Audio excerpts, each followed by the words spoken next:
I'm Cathy Patus. I'm the current director of the Disability Resource Center. And our office actually first came about in the late 70s. I think it was probably 1978. And that was a direct result of some federal legislation, actually a civil rights statute that prohibits discrimination on the basis of disability by entities that receive federal funding. And of course, UofL was included in that category. And that's when the office that was then called Special Student Services was formed in 1978. That office actually served three distinct populations: students with disabilities, who interestingly at that point were called handicapped students, and that's a word we don't use these days. The second population was adult returning students, reentry students, and the third was senior citizens. The first director of what was then Special Student Services was Bill Cox. Bill Cox hired me in 1981. That's when I came into the program. And Bill worked diligently to establish, a lot of the things that we take for granted today. And Bill actually retired from the university in 1989. And that's when I became the coordinator for what was then called Disability Resource Center.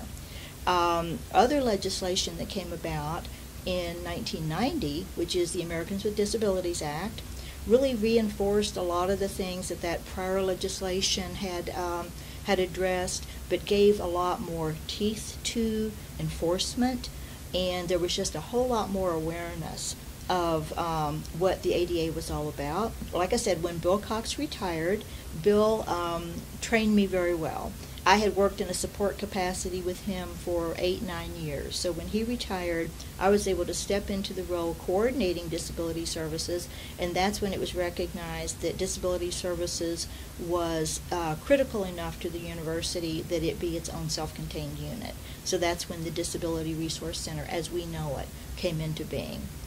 Now, we have served literally thousands of students over the years. And many of the things that our office is involved in, we're really all about working with the individual student to try to recognize what disability-related barriers might the student be experiencing that might prohibit them accessing the university services, programs, the kinds of things that folks without disabilities take for granted. So we work with blind students, for example, to help students get materials in alternate format. It would be pretty crazy to give a blind student a hard copy book and say, read this to the best that you can. So, our office is involved in figuring out what kind of barrier is there and what type of accommodation is needed. Obviously, that book needs to be in a format that student can access, be it Braille, large print, electronic copy, whatever. That's a good example of program accessibility. Now, we've seen a lot of changes over the years with our department, and largely changes since the passage of the Americans with Disabilities Act in 1990. Most of us know it as the ADA. There's been a real increase in awareness of individuals with disabilities and their advocates about their right to access services, programs that folks without disabilities may take for granted. There's also been an increased awareness within the university community of their responsibility to provide that access. So it's been a really great marriage. An increase in the awareness of the individual with a disability of their rights, coupled with an increase in the awareness of the institution of their responsibility to provide that access. So we've seen a real growth in numbers of students. Like I said, we work with thousands of students over the years, and we've seen a real increase in the types of accommodations that we're asked to provide. And honestly, if the request is something that can be provided without jeopardizing academic integrity, that will allow that student access, then chances are we're going to consider that accommodation. Now, one of the things that's changed a lot more recently for us, and one of the challenges that we're currently right now, as we're talking today, which is in the year 2013, is the technology challenges. So our biggest challenge over the last couple years, and I think it'll continue for a while, is actually trying to address the accessibility of technology so that those students are not excluded.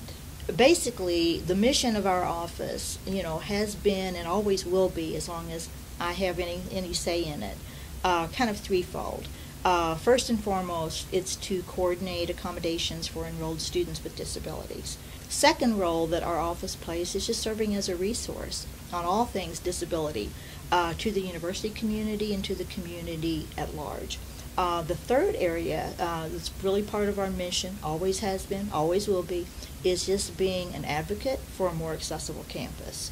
The legislation is an attempt to provide access for those who've been excluded in the past, but we're constantly addressing some of the attitudinal issues that come with attempting to include individuals with disabilities.